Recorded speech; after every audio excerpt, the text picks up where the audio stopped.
Како се одбележувал 1 мај во Куманово пред повеќе од еден век? Се враќаме во 1909 година. Тогаш во градот започнале да никнуваат првите калдрми.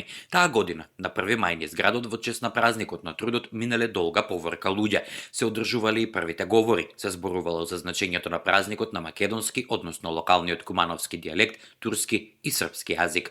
Се задржуваме на 1926 година, кога првомајското утро, растрчано низ улиците на градот, било сведок на повеќе манифестации. Уште рано изутрена во убаво искитениот град било изнесено масиче со црвени ленти. По улиците, минувачите биле закитувани од група младенки со црвени ленти, на кои било испишано да живее 1 мај.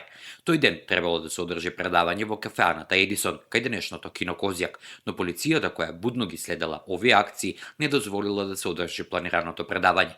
Тој ден пред кафеаната Едисон било истакнато црвено знаме, на стапот стоел срп и чекан. Прославата на 1 мај во Куманово и останатите години на некој начин било одбележувано од граѓаните. Така 1934-та, 35-та и другите години напредните младенци изведувале екскурзии, бидејќи полицијата не дозволувала да се одбележува празникот на работниот човек. На излетите организирани на Студена вода, Режановски врби, Кумановска бања и на други места, секогаш се изведувале и програми. На тие излети можеле да се видат скечеви и да се слушаат стихови. Потоа се пееле песни, од кои повеќето биле со револуционерен дух.